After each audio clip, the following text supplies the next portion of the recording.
ಆತ್ಮೀಯ ಸಾಹಿತ್ಯ ಪ್ರೇಮಿಗಳಿಗೆ ನಮಸ್ಕಾರಗಳು. ನಾನು ನಿಮ್ಮ ಶಂಕರ ದೇವರು ಹಿರೇಮಠ. ಮಕ್ಕಳ ಸಾಹಿತ್ಯ ಕೃತಿಗಳ ಪರಿಚಯ ಸರಣಿ ಕಾರ್ಯಕ್ರಮಕ್ಕೆ ತಮ್ಮೆಲ್ಲರಿಗೂ ಸಹ ಪ್ರೀತಿಪೂರ್ವಕವಾದ ಸ್ವಾಗತವನ್ನ ಬಯಸ್ತಾ, ಈ ಯೂಟ್ಯೂಬ್ ಚಾನಲನ್ನು ಸಬ್ಸ್ಕ್ರೈಬ್ ಮಾಡುವ ಮೂಲಕ ಹಾಗೂ ವಿಡಿಯೋನ ಹೆಚ್ಚಿನ ಸಂಖ್ಯೆಯಲ್ಲಿ ಶೇರ್ ಮಾಡುವ ಮೂಲಕ ಮಕ್ಕಳ ಸಾಹಿತ್ಯ ಪರಿಚಯ ಕಾರ್ಯಕ್ರಮಕ್ಕೆ ನೀವೆಲ್ಲರೂ ಸಹ ಪ್ರೋತ್ಸಾಹಿಸಬೇಕಂತ ತಮ್ಮಲ್ಲಿ ವಿನಂತಿಯನ್ನ ಮಾಡಿಕೊಳ್ತಾ, ಹಾಗೆ ಇವತ್ತಿನ ದಿನ ಜುಲೈ 17, 2026 ಶುಕ್ರವಾರದಂದು 121ನೇ ದಿನವನ್ನ 121ನೇ ಸರಣಿಯನ್ನ ತಲುಪಿದ್ದೇವೆ. 121ನೇ ಸಾಹಿತ್ಯ ಕೃತಿ ಶ್ರೀಮತಿ ಸುಧಾ ಎನ್ ತೇಲ್ಕರ್ ಅವರ ಆಕಾಶ ಬುಟ್ಟಿ ಮಕ್ಕಳ ಕವನ ಸಂಕಲನದ ಪರಿಚಯವನ್ನ ಇವತ್ತು ನಿಮಗಾಗಿ ನಾನು ಮಾಡಲಿದ್ದೇನೆ. ಆಕಾಶ ಬುಟ್ಟಿ ಹೆಸರೇ ಒಂದು ವಿಶೇಷವಾಗಿದ್ದು, ಮುಖಪುಟವು ಸಹ ಸುಂದರವಾದ ಮುಖಪುಟ ಹಾಗೂ ಉತ್ತಮವಾದ ಮುದ್ರಣವನ್ನ ಒಳಗೊಂಡಿರುವಂತಹ ಆಕಾಶ ಬುಟ್ಟಿ ಕವನ ಸಂಕಲನ ಸುಧಾ ಎನ್ ತೇಲ್ಕರ್ ಅವರು ಬರೆದಿದ್ದಾರೆ. ಅಕ್ಷರನಾದ ಪಬ್ಲಿಕೇಶನ್ ಬೆಂಗಳೂರು ಅವರು ಈ ಕೃತಿಯನ್ನ ಪ್ರಕಟಿಸಿದ್ದಾರೆ. ಹಾಗೆ 100 ಪುಟಗಳ ಈ ಕೃತಿ 150 ಬೆಲೆ 150 ರೂಪಾಯಿ ಬೆಲೆಯನ್ನ ನಿಗದಿಪಡಿಸಿದ್ದಾರೆ. ಹಾಗೆ ಮೊದಲನ ಮುದ್ರಣವನ್ನ 2024ರಲ್ಲಿ ಈ ಕೃತಿ ಮೊದಲ ಮುದ್ರಣವನ್ನ ಕಂಡಿದೆ. ಈ ಕೃತಿಗೆ ಮುನ್ನುಡಿಯನ್ನ ನಾಡಿನ ಹಿರಿಯ ಮಕ್ಕಳ ಸಾಹಿತಿಗಳಾಗಿರುವಂತ ಮತ್ತೂರು ಸುಬ್ಬಣ್ಣ ಸರ್ ಅವರು ಈ ಕೃತಿಗೆ ಮುನ್ನುಡಿಯನ್ನ ಬರೆದು ಶುಭ ಹಾರೈಸಿದ್ದಾರೆ. ಹಾಗೆ ಬೆನ್ನುಡಿಯನ್ನ ಶ್ರೀಮತಿ ಶ್ರುತಿ ಮಧುಸೂದನ್, ಸಂಸ್ಥಾಪಕ ಅಧ್ಯಕ್ಷರು ಅಕ್ಷರನಾದ ಸಂಸ್ಥೆ, ಅವರು ಬೆನ್ನುಡಿಯನ್ನ ಬರೆದು ಈ ಕೃತಿಗೆ ಶುಭ ಹಾರೈಸಿದ್ದಾರೆ. ಅಕ್ಷರನಾದ ಪಬ್ಲಿಕೇಶನ್ ಬೆಂಗಳೂರು ವತಿಯಿಂದ ಪ್ರಕಟವಾಗಿರುವಂತಹ ಈ ಕೃತಿಯಲ್ಲಿ 80 ಮಕ್ಕಳ ಕವಿತೆಗಳನ್ನ ನಾವು ಕಾಣಬಹುದು. 80 ಮಕ್ಕಳ ಕವಿತೆಗಳು ಸಹ ವಿಭಿನ್ನ ವಿಷಯಗಳನ್ನ ಕುರಿತಾಗಿ ಕವಿತೆಗಳು ರಚನೆಯಾಗಿವೆ.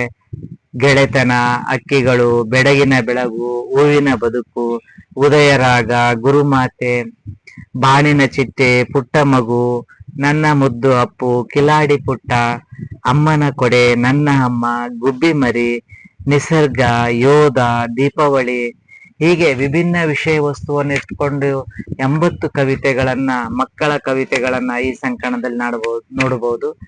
ಆ 80 ಕವಿತೆಗಳಲ್ಲಿ ಆಯ್ದ ಕವಿತೆಗಳನ್ನ ಇವತ್ತು ನಾವು ನೋಡೋಣ.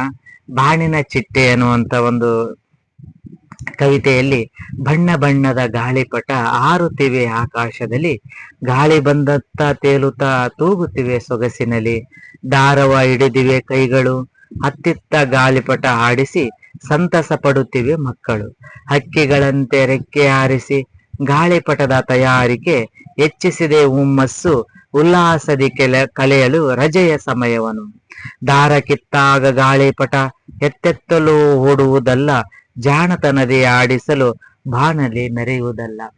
ಗಾಳಿಪಟವನ್ನ ಲೇಖಕರು ಇಲ್ಲಿ ಬಾಣಿನ ಚಿಟ್ಟೆ, ಬಾಣಿನ ಪತಂಗ ಅನ್ನೋ ರೀತಿಯಲ್ಲಿ ಕರೆದಿದ್ದಾರೆ. ಅಂದ್ರೆ ಗಾಳಿಪಟ ಬಣ್ಣ ಬಣ್ಣದ, ಹೇಗೆ ಪಾತ್ರಗೀತಿ ಬಣ್ಣ ಬಣ್ಣದಿಂದ ಕೂಡಿರುತ್ತೋ ರೆಕ್ಕೆಗಳನ್ನ, ಹಾಗೆ ಬಣ್ಣ ಬಣ್ಣದ ಗಾಳಿಪಟ ಒಂದು ದಾರವನ್ನ ಹಿಡಿದುಕೊಂಡು ಅದಕ್ಕೆ ಬಾಲಂಗೋಶಿಯನ್ನ ಇಟ್ಕೊಂಡು ಹುಮ್ಮಸ್ಸು, ಮಕ್ಕಳಲ್ಲಿ ಗಾಳಿಪಟವನ್ನ ಬಿಡಬೇಕಂದ್ರೆ ಒಂದು ತರದ ಖುಷಿ, ಸಂತೋಷ, ಯಾರು ಗಾಳಿಪಟ ಎತ್ತರಕ್ಕೆ ಹೋಗಿದೆ ಅನ್ನುವಂಥದ್ದು, ಹಾಗೆ ಜೀವನದಲ್ಲಿ ಉದಾತ್ತ ಆಶಯಗಳನ್ನ ಇಟ್ಕೊಳ್ಬೇಕನ್ನುವಂತ, ಹಾಗೆ ಎತ್ತರ ಬಾಣಿನ ಎತ್ತರದಷ್ಟು ಕನಸುಗಳು ವಿಶಾಲವಾಗಿರಲಿ ಅನ್ನುವಂತ ಆಶಯವನ್ನ ಗಾಳಿಪಟ ನಮಗೆ ಸೂಚಿಸುತ್ತೆ.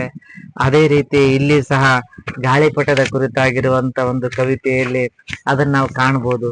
ಹಾಗೆ ರಜೆಯ ಆಟ ಅನ್ನುವಂತ ಮತ್ತೊಂದು ಕವಿತೆಯಲ್ಲಿ, ಶಾಲೆಗೆ ರಜೆಯು ಬಂದಿದೆ, ತುಂಬಾ ಮಜವನ್ನು ತಂದಿದೆ, ಬಯಲಿಗೆ ನಮ್ಮನ್ನು ಕರೆದಿದೆ, ಜೊತೆಯಲ್ಲಿ ಆಡುವ ಎಂದಿದೆ, ಚಿನ್ನಿ ದಾಂಡನು ಆಡೋಣ, ಬಯಲಲ್ಲಿ ಆಡಿ ನಲಿಯೋಣ, ಅಮ್ಮ ಕರೆದರೆ ಹೋಗೋಣ, ಮತ್ತೆ ಬಯಲಲ್ಲಿ ಸೇರೋಣ, ಅಜ್ಜಿಯ ಊರಿಗೆ ಹೋಗೋಣ, ಚಕ್ಕುಲಿ ಉಂಡಿ ಸವಿಯೋಣ, ತೋಟಕ್ಕೆ ಹೋಗಿ ಅಲೆಯೋಣ, ರಜೆಯ ಮಜೆಯನ್ನು ಸವಿಯೋಣ, ಅಜ್ಜನ ಕೋಲು ಹಿಡಿಯೋಣ, ಕುದುರೆಯ ಮಾಡಿ ಆಡೋಣ, ಅಜ್ಜಿಯ ಸೀರೆಯ ಉಡೋಣ, ಅಮ್ಮನ ಆಟವ ಆಡೋಣ.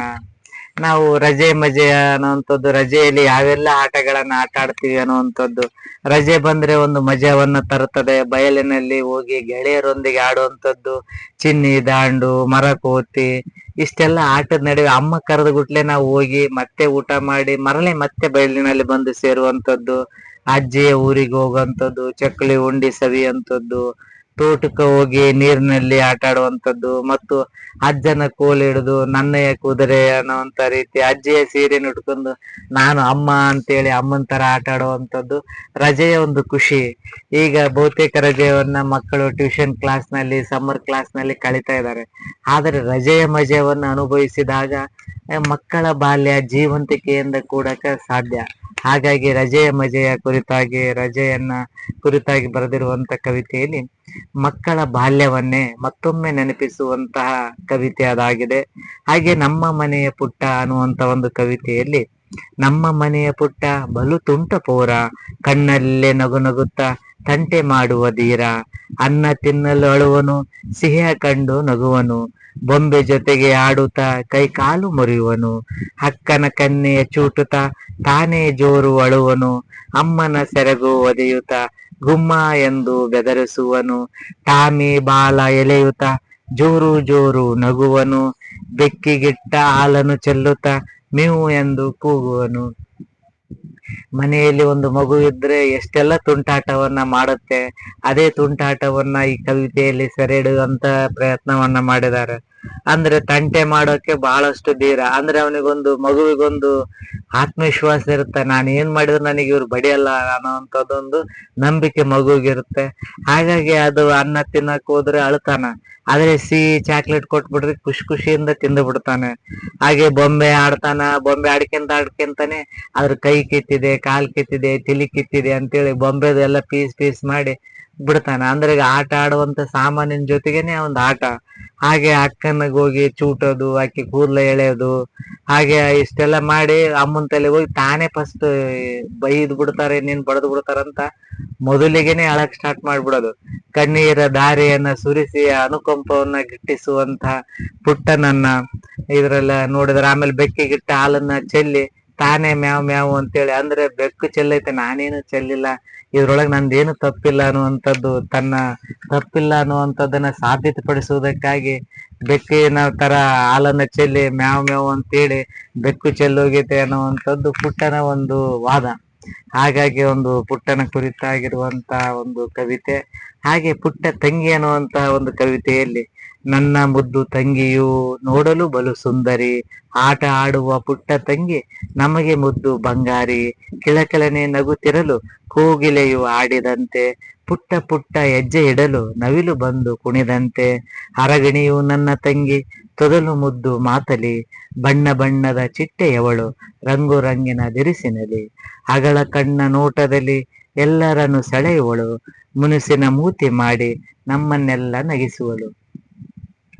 ಪುಟ್ಟ ತಂಗಿ ಸುಂದರವಾಗಿರುವಂತ ನಮ್ಮನೆ ಪುಟ್ಟ ತಂಗಿ ಆಟ ಆಡ್ತಾಳೆ, ಕಿಳಕಿಳ ನಗುತ್ತಾಳೆ, ಕೋಗಿಲೆಯ ರೀತಿ ಆಡ್ತಾಳೆ, ಪುಟ್ಟ ಪುಟ್ಟ ಹೆಜ್ಜೆ ಇಟ್ಟು ನಡ್ಕಂತ ಬಂದ್ರೆ ನವಿಲೆ ಒಂದು ನೃತ್ಯ ಮಾಡಿದಂತೆ, ಅರಗಿಣಿ ನನ್ನ ತಂಗಿ ತೊದಲು ಮಾತನ್ನ ಆಡಿದ್ರೆ ಮುದ್ದು ಬಣ್ಣ ಬಣ್ಣದ ಚಿಟ್ಟೆಯವಳು ರಂಗು ರಂಗಿನ ದಿರಿಸಿನಲ್ಲಿ.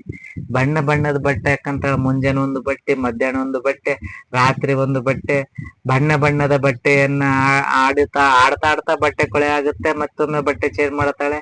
ಆದ್ರೆ ಚಿಟ್ಟೆ ತರ ನನ್ನ ತಂಗಿ ಸುಂದರವಾಗ್ತಾಳೆ, ಎಲ್ಲರನ್ನ ಸೆಳಿತಾಳೆ ತನ್ನತ್ತ. ಆ ರೀತಿ ಚುರುಕಾಗಿರುವಂತ ನನ್ನ ತಂಗಿ, ಸುಂದರವಾಗಿರುವಂತ ನನ್ನ ತಂಗಿ, ಒಳ್ಳೆವಳು, ತುಂಟತನದಲ್ಲಿ ಮುಗ್ಧತೆಯಲ್ಲಿ ಒಳ್ಳೆವಳು ನನ್ನ ತಂಗಿ ಅನ್ನುವಂತ ಒಂದು ಪುಟ್ಟ ಕವಿತೆ. ಹಾಗೆ ಗುರುವನ್ನ ಕುರಿತಾಗಿರುವಂತ ಒಂದು ಕವಿತೆಯಲ್ಲಿ ಒಲಿಸಿ ಮನವ ನಲಿಸಿ ತನುವ ಕಲಿಸಿ ಆಟ ಪಾಠವ ಅಳಿಸಿ ತಮ್ಮವ ಬೆಳಕನಿತ್ತು ತಿಳಿವು ನೀಡಿ ತಿದ್ದುವ, ಮರೆಯಬೇಡ ಹಿರಿಯ ಮನವ ತೊರೆಯಬೇಡ ಸಂಗವ, ಕರೆದು ಬೆಳೆಗೆ ಪೊರೆವ ನೋಡು ಕರುಣೆ ತೋರಿ ನಲಿಯುವ, ಅರಿವನಿತ್ತು ಕರವ ಪಿಡಿದು ಸರಿಯ ದಾರಿ ತೋರುವ, ಸಿರವ ಬಾಗಿ ಗುರುವಿನಡೆಗೆ ಶರಣು ಎಂದು ನಮಿಸುವ.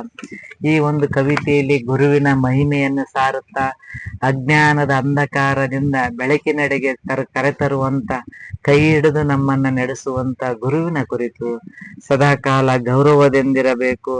ನಾವು ಯಾವಾಗಲೂ ಅಹಂಕಾರದಿಂದ ಮೆರೆಯದೆ ಅಹಂಕಾರದಿಂದ ಮೆರೆಯದೆ, ಗರ್ವದಿಂದ ಕೂಡಿದ ಬಾಳನ್ನು ನಾವು ಬಾಳದೆ ನಿರ್ಗರ್ವಿಯಾಗಿ ವಿನಯಿಯಾಗಿ ಜೀವನದಲ್ಲಿ ಸಾಗಬೇಕು.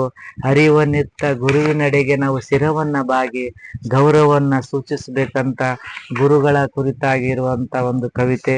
ಹಾಗೆ ಇರುವೆ ಸಾಲು ಅನ್ನುವಂತ ಒಂದು ಕವಿತೆಯಲ್ಲಿ, ಹೊರಟಿದೆ ನೋಡು ಇರುವೆಯ ಸಾಲು, ಬಿದ್ದಿರುವ ಆಹಾರ ಇದರದೇ ಪಾಲು, ಯುದ್ಧಕ್ಕೆ ಹೊರಟಿರುವ ಸೈನಿಕರಂತೆ, ಸಾಲಿನಂತೆ ಶಿಸ್ತಿನಿಂದ ನಡೆಯುವ ಸಿಪಾಯಿಗಳಂತೆ, ವೈರಿಯನ್ನು ಕಂಡಾಗ ಬದಲಿಸುವ ದಾರಿಯ, ಗುಟ್ಟಾದ ಸಂದೇಶದಲ್ಲಿ ಆಗುವವು ಮಾಯ, ಒಗ್ಗಟ್ಟಿನ ಬಲವನ್ನು ತೋರಿ ಕಷ್ಟಪಡುತ್ತಾ ಹಂಚುತ ತಿನ್ನುವವು ಗೂಡಿನಲ್ಲಿ ಇಡುತ್ತಾ.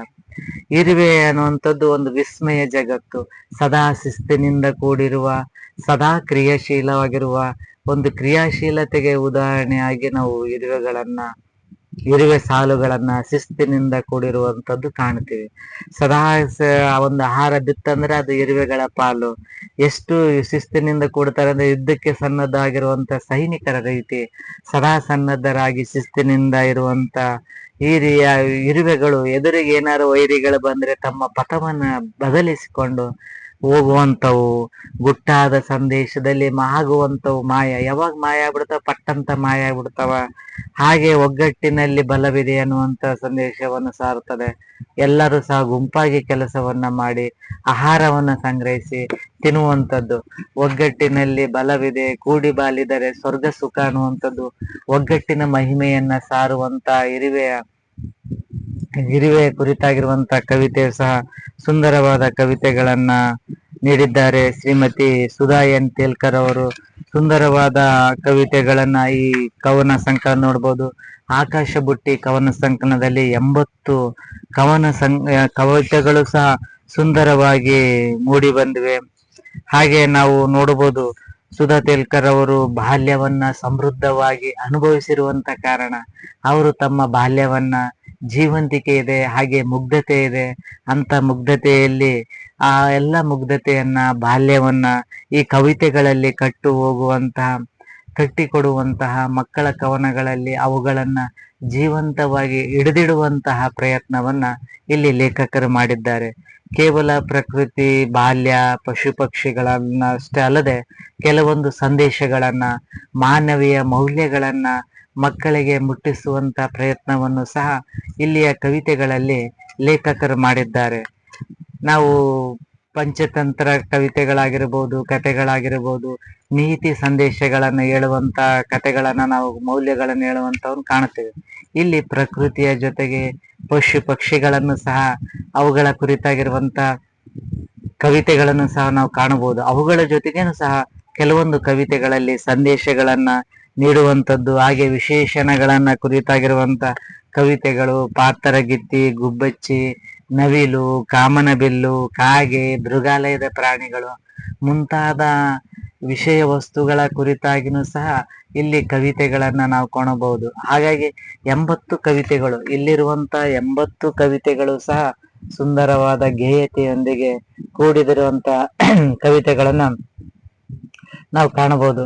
ಇಂತಹ ಕವನ ಸಂಕಲನವನ್ನ ಕೊಂಡು ಓದುವ ಮೂಲಕ ಮಕ್ಕಳ ಸಾಹಿತ್ಯವನ್ನ ಸಮೃದ್ಧಪಡಿಸಬೇಕು.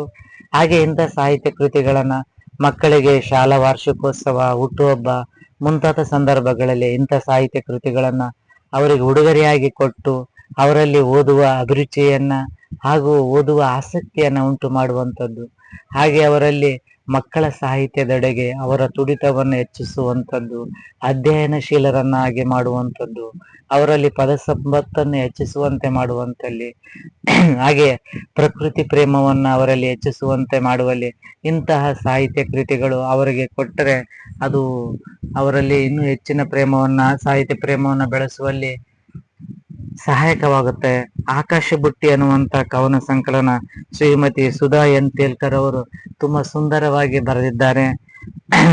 ಇಂತಹ ಕವನ ಸಂಕಲನ 121ನೇ ಸಾಹಿತ್ಯ ಕೃತಿಯ ಪರಿಚಯದೊಂದಿಗೆ ಇಂದಿನ ಸಾಹಿತ್ಯ ಕೃತಿಯ ಪರಿಚಯ ಕಾರ್ಯಕ್ರಮವನ್ನ ನಾನು ಮುಗಿಸ್ತಾ ಇದ್ದೇನೆ. ನಾಳೆ ದಿನ ಮತ್ತೊಂದು ಸಾಹಿತ್ಯ ಕೃತಿಯ ಪರಿಚಯದೊಂದಿಗೆ ನಿಮ್ಮ ಮುಂದೆ ಹಾಜರಾಗ್ತೇನೆ. ಅಲ್ಲಿವರೆಗೂ ಧನ್ಯವಾದಗಳು.